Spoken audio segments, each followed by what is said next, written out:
After 40 years as a high court judge, I hosted my retirement dinner. Just before the toast, I saw my ambitious nephew slip a white pill into my red wine. I pretended to drop my fork and swapped the goblets. 5 minutes later, he stood up to speak and, "I'm glad to have you here. Follow this story until the end and comment the city you're watching from, so I can see how far my story has reached." I never thought my retirement dinner would become the night I discovered who my nephew really was. After 40 years on the bench, I had seen every kind of betrayal, every form of deception that human beings could devise. But nothing had prepared me for what I witnessed in those few seconds at Le Bernardin that Thursday evening. The restaurant buzzed with quiet conversation and the gentle clink of crystal glasses. 68 guests had gathered to celebrate my 4 decades as a judge in the county courthouse. Colleagues, fellow attorneys, court clerks, and family members filled the elegant dining room. Candles flickered on each table, casting warm shadows across the mahogany paneling that reminded me so much of my own library at home. I stood near the bar, accepting congratulations and well wishes, my hand instinctively touching the gold ring on my finger, the same graduation ring I had worn for 40 years. The weight of it felt heavier tonight, as if it carried the significance of everything I was leaving behind. "Uncle Edwin, you look distinguished as always." Floyd appeared beside me, his smile bright and confident. At 42, he had inherited his mother's sharp cheekbones and quick wit, but there was something in his eyes tonight that I couldn't quite place. Something restless. "Thank you for organizing all this, Floyd," I said, gesturing toward the beautifully arranged tables. "Margaret would have been proud to see how you've grown." His expression flickered for just a moment at the mention of his mother, my sister, who had passed away 30 years ago in that terrible car accident. Floyd had been only 12 then, a frightened boy who came to live with me because there was no one else. I had never married, never had children of my own, so raising him became the most important thing I had ever done. "She would have wanted you to have a proper send-off," Floyd said, adjusting his expensive tie. I noticed he was wearing the watch I had given him when he passed the bar exam, a Rolex worth $8,000. "After everything you've done for this community, for me, you deserve recognition." The sincerity in his voice warmed me, and I felt that familiar surge of paternal pride. This was the boy I had tutored through high school mathematics, the young man I had guided through law school, paying his monthly tuition of $3,200 without ever making him feel like a burden. Floyd had become everything I had hoped. A successful attorney with his own practice, a lovely wife named Victoria, a beautiful home in the suburbs. "Judge Patterson, congratulations on your retirement." Sarah Chen, my longtime court assistant, approached with a warm smile. 40 years of service to justice. That's something to be truly proud of. "Thank you, Sarah. I couldn't have done it without dedicated people like you," I replied, meaning every word. Sarah had worked with me for 15 years, and her loyalty and competence had made even the most difficult cases manageable. "I need to check on the dinner arrangements," Floyd said, excusing himself with another smile. I watched him walk toward our table where the place cards were arranged with military precision. He had always been detail-oriented, even as a child. I remembered helping him organize his school projects, watching him line up his pencils and notebooks with the same careful attention he now applied to his legal briefs. The evening progressed beautifully. Speeches were made, stories were shared, and I found myself genuinely moved by the outpouring of respect and affection from people whose lives had intersected with mine over the decades. Judge Harrison, my old mentor who was now 87, stood and spoke about the importance of integrity in the judicial system, his voice still strong despite his age. As we moved to our assigned seats for dinner, I felt a deep sense of satisfaction. This was how a career should end, surrounded by people who valued your contributions, who understood the weight of the decisions you had made, the responsibility you had carried. Floyd held out my chair for me, a gesture of respect that reminded me of the manners I had taught him as a teenager. "I took the liberty of ordering your favorite wine," he said, indicating the deep red liquid in the crystal glass beside my plate. "The 1987 Bordeaux from the case you've been saving for special occasions." I was touched by his thoughtfulness. That wine had been a gift from a grateful attorney 20 years ago, after I had ruled fairly in a particularly contentious divorce case. I had been saving it indeed, waiting for the right moment to open it. "That's very considerate of you," I said, settling into my chair. The familiar comfort of routine surrounded me, the weight of my suit jacket, the texture of the starched napkin, the soft murmur of conversation from the surrounding tables. Floyd took his seat to my right, Victoria beside him. She looked elegant as always, her dark hair pulled back in a sophisticated chignon, her emerald dress complementing her olive skin. They made a handsome couple, and I had often thought how proud Margaret would have been to see her son so well settled. "Uncle Edwin," Victoria said, reaching across to squeeze my hand. "Floyd has told me so many stories about growing up in your house. How you helped him with his homework every night, how you attended every school function." "He was easy to help," I replied, looking at Floyd with affection.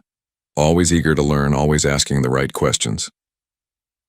But as I reached for my wine glass, something caught my eye that made my blood turn to ice in my veins. Floyd was glancing around the table nervously, his fingers drumming against the white tablecloth. When he thought no one was looking, he reached into his jacket pocket and withdrew something small, a tiny white object that he palmed expertly. My years of observing human behavior in the courtroom had trained me to notice details others might miss, and what I saw made my heart pound with a rhythm I had never experienced before. With movements so quick they were almost invisible, Floyd leaned slightly toward my wine glass and dropped whatever he was holding into the dark red liquid. It dissolved instantly, leaving no trace except for a brief fizzing that could easily have been mistaken for the wine's natural carbonation. Time seemed to stop. The conversations around me became muffled as if I were underwater. The candlelight wavered, and I felt a strange disconnection from my own body, as if I were watching this scene unfold from somewhere else entirely. The boy I had raised, the nephew I had loved like a son, had just contaminated my drink with something. The implications crashed over me in waves, each one more devastating than the last. This wasn't a prank or an accident. The careful way he had checked to ensure no one was watching, the precise timing, the practiced motion, this was planned. Floyd straightened up, adjusting his cufflinks with casual confidence, and turned to smile at me. "Shall we toast to your retirement, Uncle Edwin? To the end of one chapter and the beginning of another?" I stared at him. This man I thought I knew better than anyone else in the world. The face that had looked up at me with trust when he was 12. The young man who had hugged me tearfully when he passed the bar exam. The nephew who called me every Sunday to check on my health and ask about my week. "Yes," I managed to say, my voice sounding strange to my own ears. "A toast sounds perfect." My hand trembled slightly as I reached for my glass, but I caught myself before Floyd could notice. 40 years of maintaining composure on the bench served me well in this moment. I had learned to keep my expression neutral even when hearing the most shocking testimony, even when facing the most difficult decisions. But inside, my world was crumbling. The trust that had been the foundation of our relationship for 30 years was dissolving as quickly as whatever substance Floyd had placed in my wine. I needed time to think, to understand what was happening and why. Most importantly, I needed to figure out what to do next. Because if Floyd was capable of this, whatever this was, then everything I thought I knew about him was a lie. As I sat there holding my tampered wine glass, my mind raced backward through the months leading up to this moment. How had I missed the signs? How had a man who had spent 4 decades reading people, interpreting their motivations and detecting their deceptions, failed to see what was happening in his own family? The first warning should have been Floyd's sudden interest in my estate planning. 3 months ago, he had brought up the subject during one of our regular Sunday dinners at my house in Richmond Hill. We were sitting in my library, surrounded by the floor-to-ceiling shelves of law books and case studies that had been my constant companions for so many years. "Uncle Edwin," he had said, setting down his coffee cup on the mahogany side table, "have you given any thought to updating your will recently?" I remember being slightly surprised by the question. "My will is current, Floyd. Why do you ask?" "Well, tax laws change. Estate planning strategies evolve," he had replied, his tone casual but his eyes sharp with something I now recognized as calculation. "I just want to make sure you're taking advantage of all available options. You've worked so hard to build what you have. It would be a shame if poor planning meant losing a significant portion to unnecessary taxes. At the time, his concern had seemed natural, even touching. Here was my nephew, a successful attorney in his own right, wanting to ensure that my life's work would be preserved and properly distributed. I had felt grateful for his attention to such matters. "I appreciate your concern," I had told him that evening, "but my attorney handles those details. Everything is properly structured." Floyd had nodded, but I noticed he had pressed further. Of course. I just thought, given my background in estate law, maybe I could review everything, just to give you peace of mind." I should have wondered why he was so eager to examine my financial affairs. Instead, I had been pleased by his initiative, interpreting it as evidence of his maturity and professional competence. The second sign had come 6 weeks later. Floyd had visited my chambers at the courthouse, something he rarely did. He sat in the leather chair across from my desk, the same chair where countless attorneys had presented their cases over the years. "Uncle Edwin, I've been thinking about your retirement plans," he had said, leaning forward with apparent earnestness. "You've been working for 4 decades. Don't you think it's time to step back and enjoy the fruits of your labor?" "I am retiring, Floyd. The dinner next month is my farewell celebration, remember?" "Yes, but I mean really stepping back, traveling, relaxing, maybe moving somewhere more convenient for your daily needs. This house is quite large for one person, and maintaining it must be expensive." His suggestion that I sell the house had struck me as odd. The Victorian mansion on Richmond Hill had been my home for 35 years. Every room held memories. Every piece of furniture had been carefully chosen. The idea of leaving it had never occurred to me. "I love that house, Floyd. It's where you grew up, where we shared so many important moments. Why would I want to leave it?" Floyd had shifted in his chair, and for just a moment his mask of concern had slipped. I caught a glimpse of impatience, maybe even frustration, before he composed himself again. "I just want to make sure you're not burdening yourself unnecessarily," he had said. "A smaller place might be easier to manage, more practical for someone your age." Someone your age. The phrase had stung, though I hadn't acknowledged it at the time. At 62, I felt healthy and vital.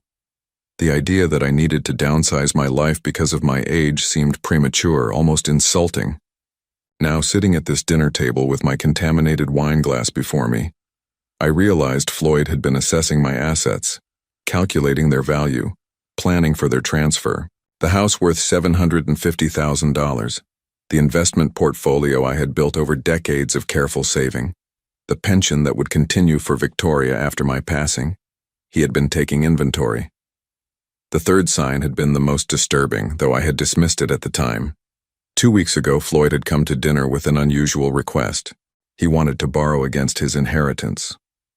"I have an investment opportunity," he had explained as we sat at my dining room table.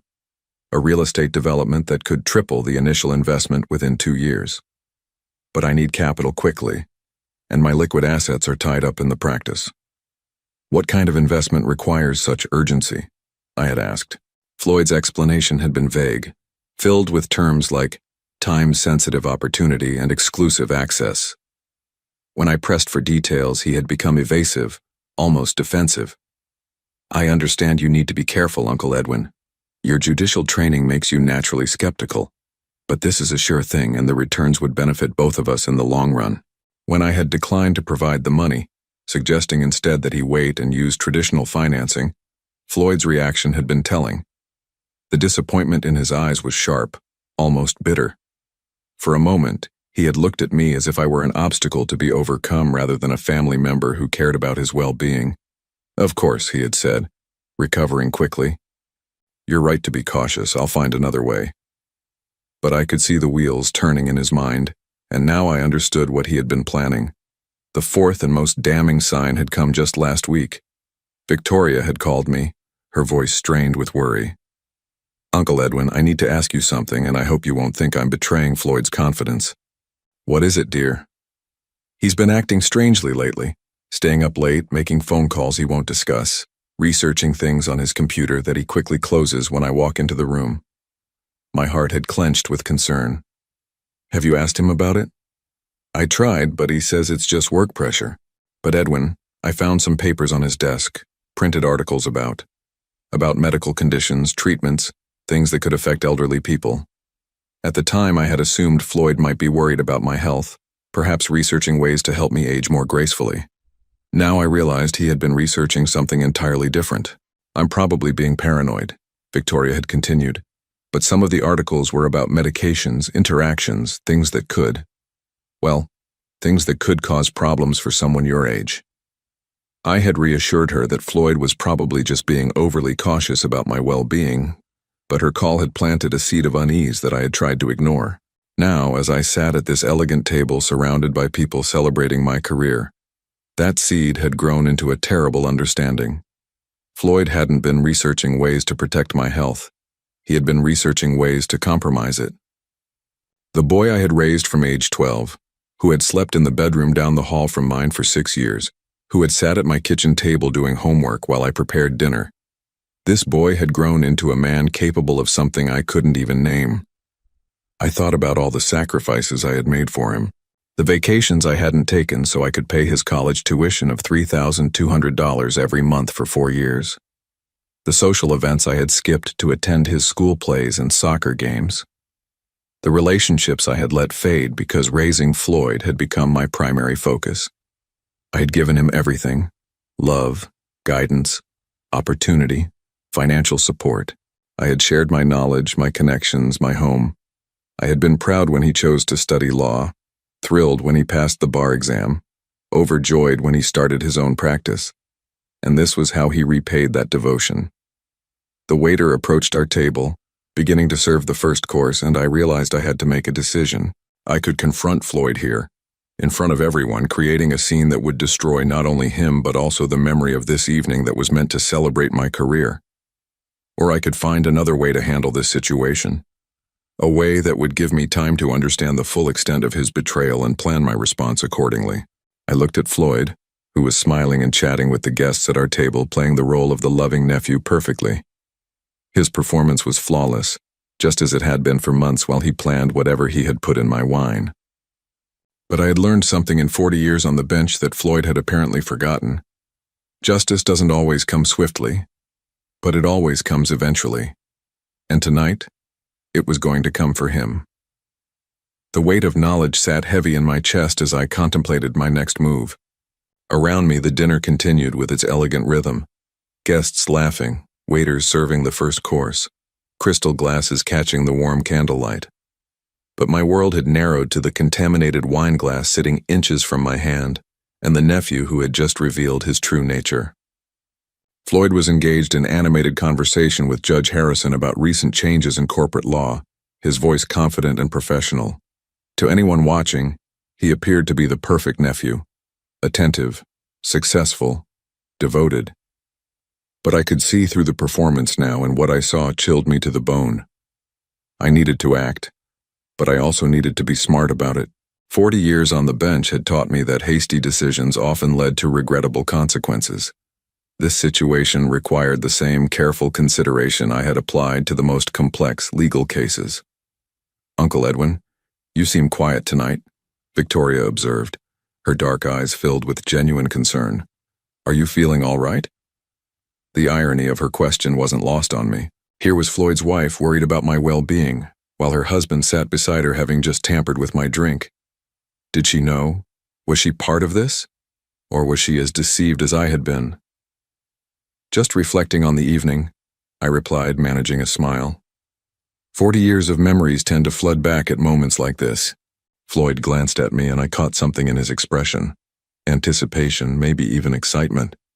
He was waiting for me to drink the wine, waiting to see the results of whatever he had put in it. The realization made my stomach turn, but I kept my face carefully neutral. "You should try the wine, Uncle Edwin," Floyd said, raising his own glass. "It's really exceptional, perfect for toasting such a momentous occasion." His insistence confirmed my worst fears. This wasn't paranoia or misunderstanding. Floyd genuinely wanted me to consume whatever he had put in that glass. "You're right," I said, reaching for the wine. "A toast is definitely in order." But as my hand moved toward my glass, I deliberately knocked my fork to the floor. The silver utensil clattered against the hardwood, drawing the attention of everyone at our table. How clumsy of me, I said, bending down to retrieve the fork. In that moment, hidden beneath the white tablecloth, I executed a maneuver that would have impressed any magician. With movements honed by decades of handling evidence in courtrooms, I switched my contaminated wine glass with Floyd's clean one. The exchange took less than 3 seconds, invisible to everyone above the table. When I straightened up, fork in hand, my heart was pounding but my expression remained calm. Years of maintaining judicial composure under pressure served me well.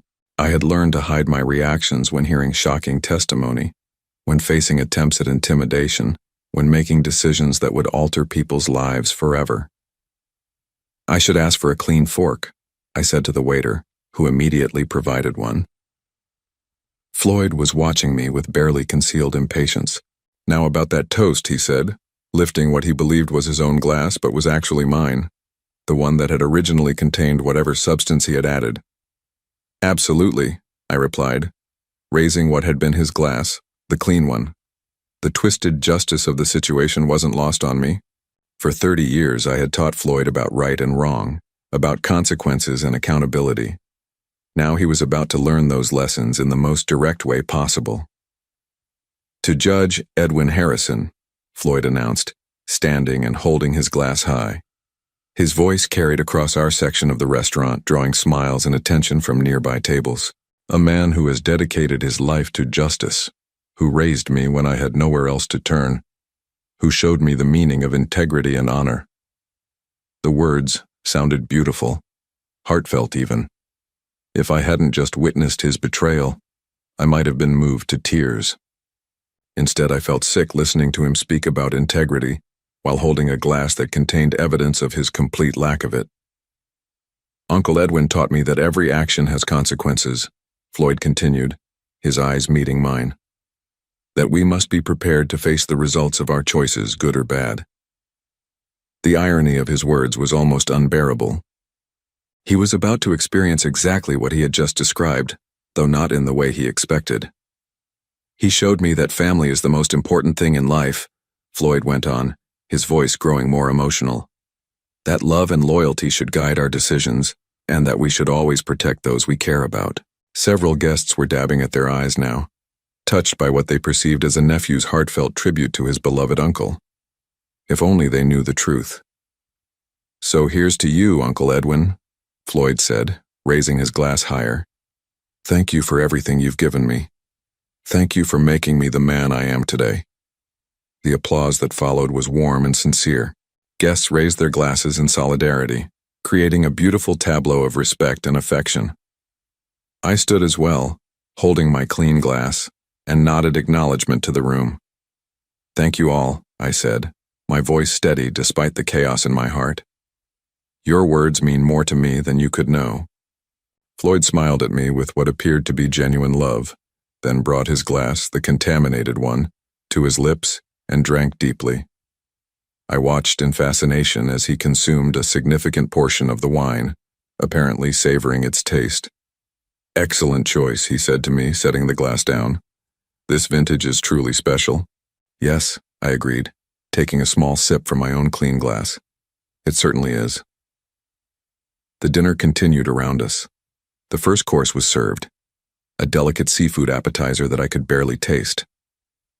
My attention was entirely focused on Floyd, watching for any signs that whatever he had put in the wine was beginning to affect him. Initially, nothing seemed different. Floyd continued his conversations, charming the other guests with stories about his legal practice and asking thoughtful questions about their own careers.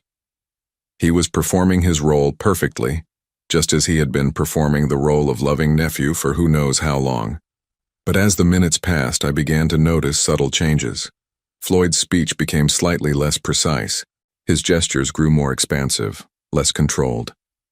When he reached for his water glass, his hand trembled almost imperceptibly. Are you feeling all right, darling?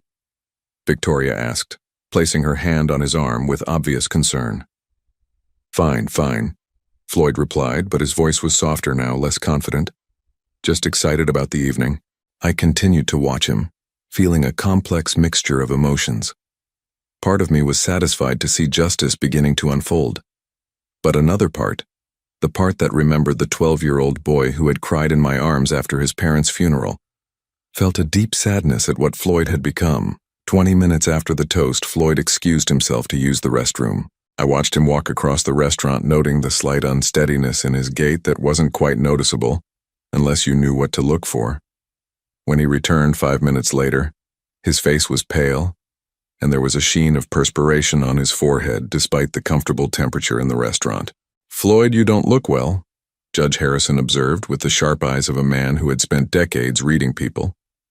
"I think I might have had too much to drink," Floyd said, attempting a laugh that came out forced and hollow. "The excitement of the evening, I suppose." But I could see the confusion in his eyes, the growing realization that something was very wrong. He looked at his wine glass, then at me, and for a moment I saw a flicker of understanding cross his features. "Uncle Edwin," he said slowly, his voice taking on an edge of suspicion, "didn't you drop your fork earlier?" "Yes," I replied calmly, meeting his gaze directly. "Clumsy of me, wasn't it?" Floyd stared at me for a long moment, and I could see his mind working, trying to piece together what had happened. His eyes moved from his glass to mine, then back again. The color drained from his face as the implications began to dawn on him. "I think," he said carefully, gripping the edge of the table, "I think I need some fresh air." "Of course," Victoria said, immediately standing to help him. "Let me come with you." "No," Floyd said sharply, then softened his tone. "No, I just need a moment alone."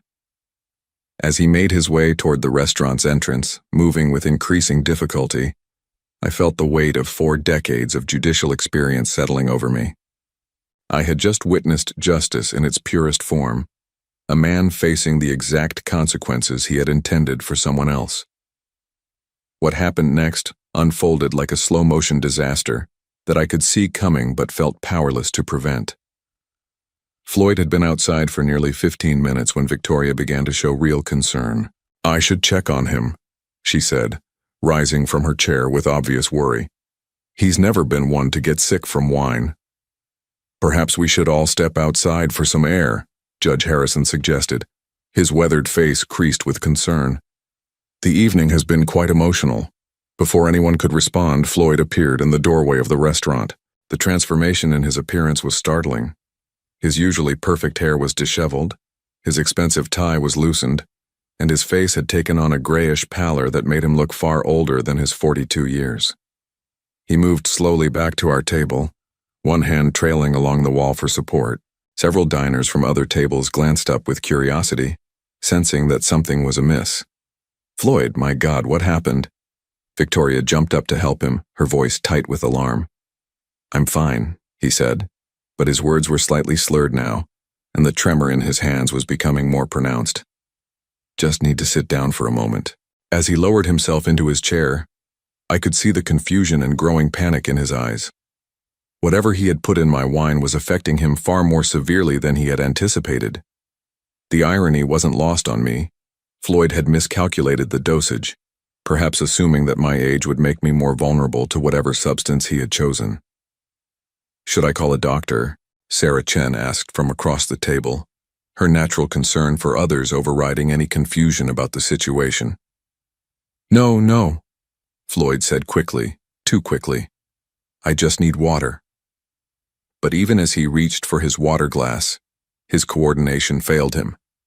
The glass slipped from his trembling fingers and shattered against his dinner plate, sending crystal shards across the white tablecloth.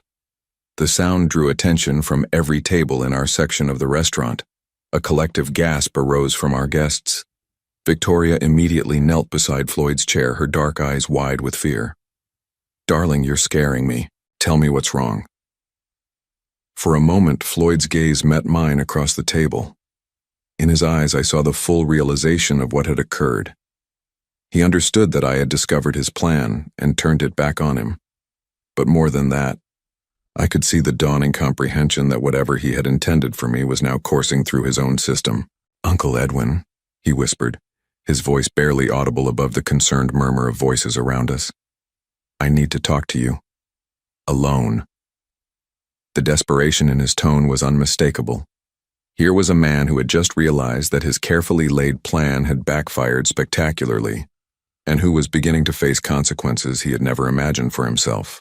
"I think you should focus on feeling better first," I replied calmly, though my heart was racing with adrenaline. "Perhaps some fresh air would help?" Floyd tried to stand, but his legs wouldn't support him properly. He gripped the table's edge, his knuckles white with the effort of remaining upright. "Something's wrong," he said, no longer trying to hide his distress. "Something's very wrong." Judge Harrison, with his decades of experience reading people and situations, leaned forward with sharp attention. "Floyd, you mentioned earlier that you might have had too much to drink, but this seems like something more serious. Are you taking any medications that might interact with alcohol?" The question hit Floyd like a physical blow. His face went even paler, and I could see him struggling to find an answer that wouldn't reveal the truth. He began, then stopped. His breathing was becoming labored, and small beads of sweat were forming on his forehead, despite the comfortable temperature in the restaurant. Victoria placed her hand on his arm, her concern deepening. "Floyd, you're frightening me. Please let someone call for medical help." "No!" The word came out sharper than Floyd intended, drawing even more attention from nearby tables. Restaurant staff were beginning to hover nervously at the edges of our section, clearly uncertain about how to handle the situation. I watched all of this unfold with a mixture of fascination and deep sadness. This wasn't how I had wanted the evening to end. Part of me had hoped that confronting Floyd privately might have led to a confession, perhaps even to understanding why he had chosen this path. Instead, his plan had collapsed publicly, in front of 68 people who had gathered to celebrate my career. "Floyd," I said quietly, leaning toward him, "perhaps you should tell us exactly what you think might be causing this reaction. It might help if medical professionals know what they're dealing with." His eyes widened at the implication of my words. I was offering him a chance to confess, to explain what he had put in the wine so that appropriate help could be provided. But confession would mean admitting to everyone present what he had attempted to do to me. I can't. Floyd struggled with the words, his moral cowardice warring with his growing physical distress. That's when Judge Harrison demonstrated why he had been such a respected jurist for over 50 years. With the sharp instincts that had made him legendary in the legal community, he looked from Floyd to me, then back to Floyd, and I could see understanding dawning in his wise old eyes. "Young man," Judge Harrison said in the authoritative tone that had commanded respect in courtrooms for decades, "I suggest you tell us immediately what substance you've ingested, because your condition appears to be deteriorating rapidly." The directness of the question coming from such a respected figure seemed to break something inside Floyd. His carefully constructed facade finally crumbled completely. "I didn't mean for this to happen," he said, his voice cracking with desperation. "It was supposed to be. It wasn't supposed to affect me." A shocked silence fell over our table. Victoria stared at her husband with growing horror, beginning to piece together the implications of his words. "What wasn't supposed to affect you?" she asked, her voice barely above a whisper. Floyd looked around the table at all the faces staring at him, people who had known him for years, who had watched him grow up, who had celebrated his achievements and considered him family. The weight of their scrutiny seemed to crush him. "The wine," he finally admitted, the words tumbling out in a rush. "I put something in Uncle Edwin's wine, but he switched the glasses when he dropped his fork. I drank it instead." The collective intake of breath from our table was audible even over the restaurant's ambient noise. Victoria's hand flew to her mouth, her face going pale with shock. Sarah Chen sat back in her chair as if she'd been struck. Judge Harrison's expression hardened into the stern mask he had worn when pronouncing sentences on convicted criminals. "You did what?" Victoria's voice was high and strained, hardly recognizable. But before Floyd could answer, his condition worsened dramatically. His breathing became rapid and shallow. His hands began to shake uncontrollably and his eyes lost their focus. "Call 911. Judge Harrison commanded with the authority of a man accustomed to being obeyed immediately. As chaos erupted around our table, Victoria crying, guests pulling out their phones, restaurant staff rushing to help, I found myself strangely calm. After 40 years of dealing with crises in the courtroom, I had learned to remain steady when others panicked, but as I watched Floyd struggling with the consequences of his own actions, I felt no satisfaction, no sense of victory. Instead, I felt the profound sadness of a man who had just watched someone he loved destroy himself. The boy I had raised, the nephew I had cherished, had revealed himself to be someone I didn't recognize. And now he was facing the exact fate he had planned for me, learning too late that some actions can never be undone. The hospital waiting room felt sterile and cold, a stark contrast to the warm elegance of Le Bernardin, where this nightmare had begun just 4 hours earlier. I sat in one of the uncomfortable plastic chairs, still wearing my retirement dinner suit, watching the controlled chaos of Mount Sinai's emergency department through glass doors that swooshed open and closed with mechanical precision. Victoria sat across from me, her elegant emerald dress now wrinkled and stained with tears. She hadn't spoken to me directly since Floyd's confession at the restaurant, but I could feel her staring at me with a mixture of confusion, anger, and desperate need for answers. Judge Harrison had insisted on coming with us, his 87-year-old frame moving with surprising agility as he navigated the hospital corridors. Sarah Chen had stayed behind to explain the situation to our dinner guests and handle the aftermath of what would undoubtedly become the most talked-about retirement party in the county's legal community. The paramedics had arrived within 8 minutes of our call, professional and efficient as they assessed Floyd's condition. I had watched them work, answering their questions about his symptoms with clinical detachment, while inside I wrestled with emotions I couldn't fully identify. "Mr. Holloway?" A young doctor in blue scrubs emerged from the treatment area, clipboard in hand. Dr. Martinez, according to his name tag, looked tired but alert. "Your nephew is stable now. We've administered treatment to counteract the substance in his system." Victoria jumped up immediately. "Can I see him?" "In a few minutes. We need to keep monitoring him, but the worst has passed." Dr. Martinez turned to me. "The police would like to speak with you about what happened." I nodded, having expected this. "Of course." Detective Roberts was a woman in her 40s with sharp eyes and graying hair pulled back in a practical ponytail. She had the kind of direct manner that came from years of dealing with people in crisis. "Judge Holloway, I understand there was an incident this evening involving your nephew and some kind of substance added to alcoholic beverages." "That's correct," I replied, settling into the conference room chair she had indicated. "Floyd admitted to tampering with my wine glass. When I accidentally switched our glasses, he consumed whatever he had put in mine." Detective Roberts made notes as I spoke. "Do you have any idea what substance he used?" "No, though I assume the hospital tests will reveal that information." "They will. What I'm trying to understand is the sequence of events. You say you accidentally switched glasses?" I paused, weighing my words carefully. 40 years of legal experience had taught me the importance of precision in testimony. I dropped my fork and bent down to retrieve it. During that time, our glasses were switched. Whether it was accidental or intentional is difficult to determine. The detective studied my face for a long moment.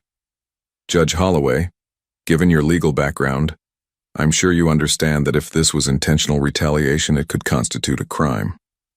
"I understand the law, detective.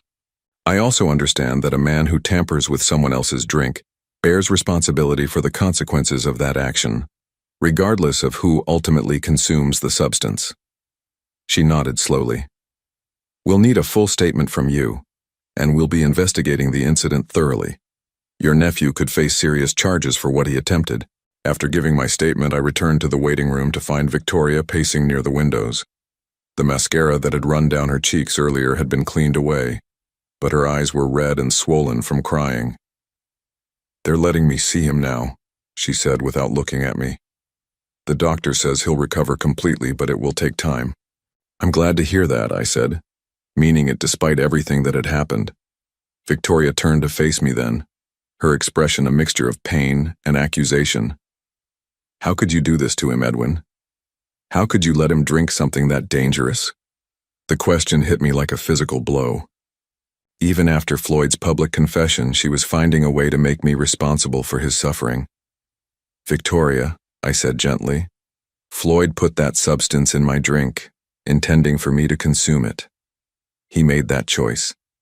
He bears the responsibility for what happened. But you knew, she said, her voice rising. You knew and you let him drink it anyway. Judge Harrison, who had been sitting quietly in the corner, spoke up with the authority that had made him legendary in legal circles. Young lady, I suggest you direct your anger where it belongs.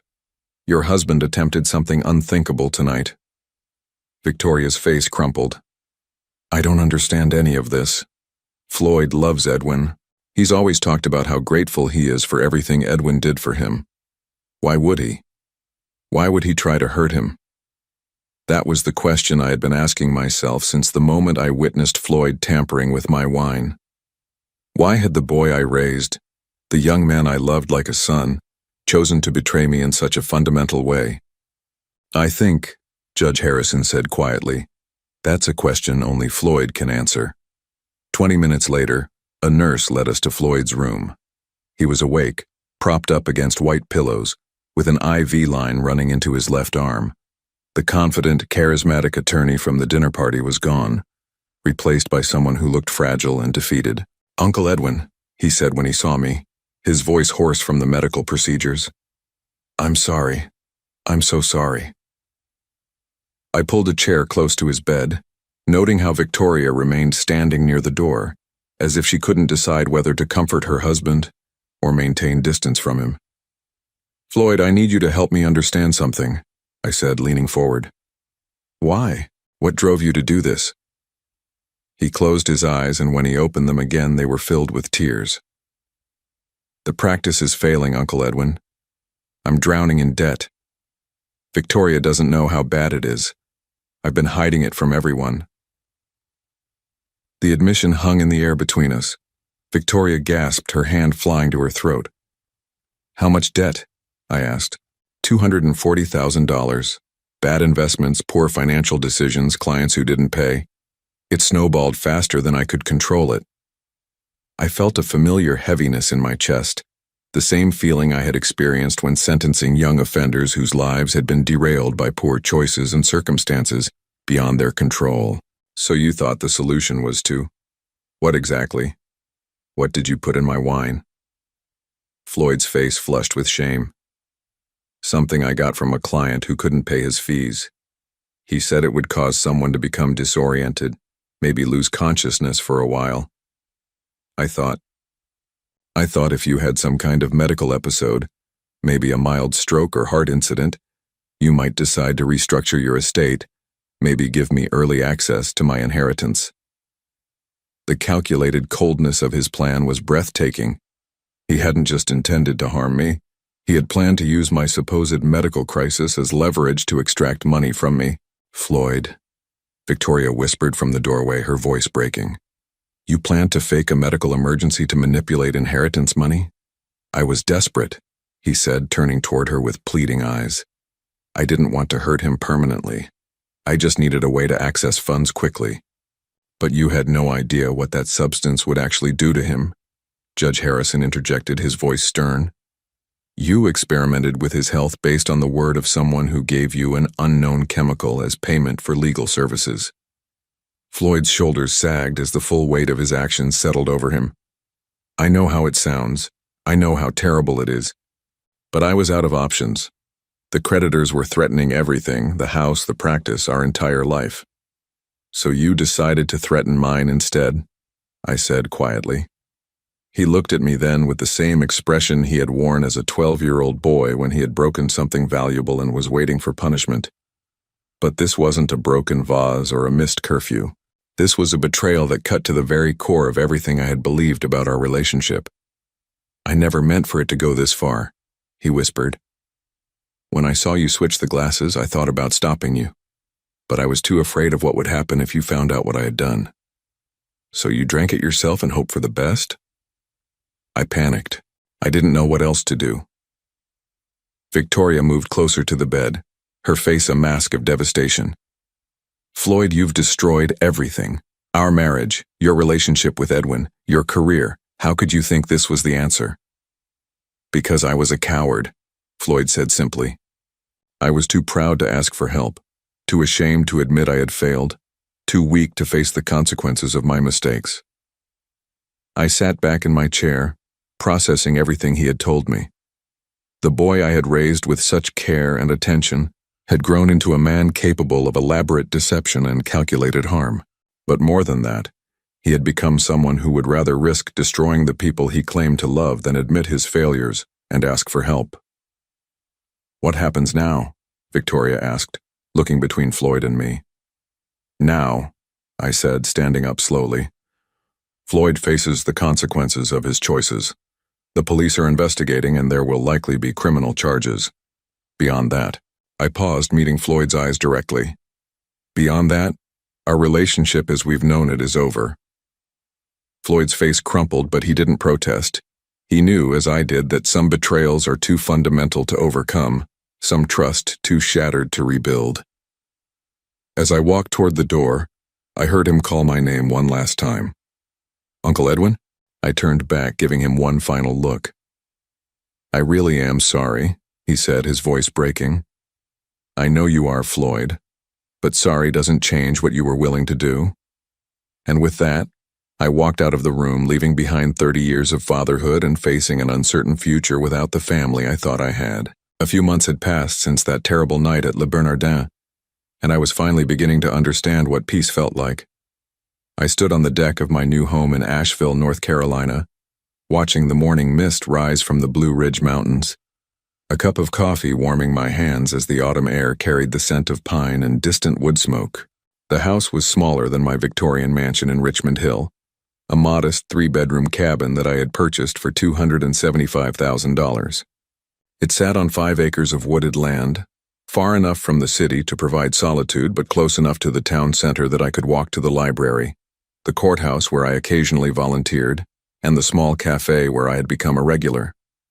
Moving here hadn't been an easy decision. For 35 years, that house in Richmond Hill had been my sanctuary, filled with memories of raising Floyd, of quiet evenings reading by the fireplace, of Sunday dinners around the mahogany table where we had shared so many conversations about his future. But after the trial, after everything that had been revealed, those memories had become too painful to bear. Floyd had been sentenced to 2 years in prison for assault with a dangerous substance. The trial had been swift and decisive. His confession at the restaurant, witnessed by dozens of respected members of the legal community, had made defending his actions impossible. His law practice had collapsed within weeks of his arrest, and Victoria had filed for divorce before the trial even began. I had attended the sentencing, sitting in the gallery as Floyd stood before Judge Martinez, a woman I had mentored early in her career. When she asked if I wanted to make a victim impact statement, I had declined. There was nothing I could say that would capture the depth of the betrayal, nothing that would help him or anyone else understand the complexity of my feelings. The house sale had taken 3 months to finalize. I had sold it to a young family with 2 children, and seeing their excitement as they explored the rooms where Floyd had grown up had brought me both sadness and a strange sense of closure. Perhaps those walls would witness happier times, healthier relationships, children who would grow up to honor rather than exploit the love given to them. I had kept very little from my old life. Most of the furniture had been sold or donated. The law books went to the county law library. The fine china and crystal, including those red wine glasses that had played such a crucial role in my salvation, were given to Sarah Chen, who had remained a loyal friend throughout the ordeal. But I had kept a few things. The photograph of my sister Margaret, Floyd's mother, still sat on my bedside table. The carving set my father had given me when I graduated from law school remained in my kitchen drawer. And my judicial robes hung in the closet, not because I planned to wear them again, but because they represented 40 years of service I was proud of, regardless of how that service had ended. The money from the house sale, combined with my retirement savings, had given me more financial security than I had ever expected to have. My pension provided $1,800 per month, which was more than sufficient for my simple lifestyle. I had even been able to establish a scholarship fund at the law school, the Margaret Holloway Memorial Scholarship, named after my sister, designed to help students from disadvantaged backgrounds pursue legal careers. My days now followed a peaceful routine that would have seemed impossible during my years on the bench. I woke with the sunrise, made coffee, and spent an hour reading on the deck while listening to birdsong and the distant sound of a creek that ran through my property. After breakfast, I would take long walks through the mountain trails, sometimes hiking for hours without seeing another person. 3 days a week, I volunteered at the county courthouse, helping people navigate the legal system without representation. The work reminded me why I had chosen law in the first place, not for prestige or power, but to help people find justice and resolution in their struggles. I had made new friends as well. Tom and Helen Richardson, a retired couple who lived 2 miles down the mountain road, had invited me to their weekly bridge game. Martha Webb, the librarian in town, had recruited me to help with the legal clinic she ran for low-income residents every Saturday morning. Dr. Patricia Hayes, who had her practice in town, had become a hiking companion and, slowly, something more than just a friend. Patricia was 60 years old, a widow whose husband had passed away 5 years earlier from cancer. She was intelligent, kind, and had a quiet strength that reminded me of my sister Margaret. We had met at the farmer's market, where she was buying vegetables for what she later told me was a disastrous attempt at making vegetable soup. I had offered to share my own recipe, which had led to dinner at my house, which had led to many more dinners and long conversations about life, loss, and the possibility of new beginnings. "You seem lighter," she had told me one evening as we sat by my fireplace, watching the flames dance against the stone hearth I had built myself during my first month in the cabin. "Lighter? Like you're carrying less weight. When I first met you, there was something heavy in your expression, something you were always thinking about. It's gone now." She was right. The burden of responsibility I had carried for Floyd's well-being, the constant worry about his choices and his future, the guilt over whatever mistakes I might have made in raising him, all of that had finally lifted. I was no longer responsible for anyone's life but my own, and that freedom was both terrifying and liberating. I had received one letter from Floyd during his incarceration. It had arrived 3 months after the trial, forwarded by my attorney since Floyd didn't have my new address. The letter was 7 pages long, filled with apologies, explanations, and requests for forgiveness. He wrote about his regrets, his plans for rehabilitation, his hopes that we might someday reconcile. I had read it twice, then filed it away without responding. Some bridges once burned cannot be rebuilt. Some trust once broken cannot be repaired. Floyd would have to find his way forward without my guidance or support, just as I was learning to find my way forward without the identity of being his protector and provider. The most surprising aspect of my new life was how little I missed my old one. I had expected to feel lost without the structure and purpose that had defined my existence for so many decades. Instead, I felt discovered, as if I was finally meeting the man I had always been beneath the roles I had played. On this particular morning, as I stood on my deck watching the sunrise paint the mountains in shades of gold and crimson, my phone rang. The caller ID showed Sarah Chen's number. "Good morning, Sarah," I answered, settling into my deck chair.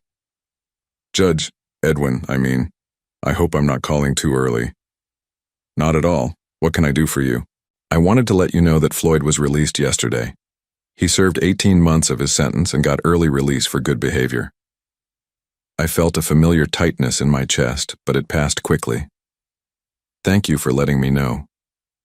He asked me if I knew how to reach you. I told him I didn't, and that even if I did, I wouldn't share your information without your permission. "You did the right thing." There was a pause. "Edwin, he seemed different, older, quieter. He asked me to tell you that he doesn't expect forgiveness, but that he wanted you to know he's going to try to do better."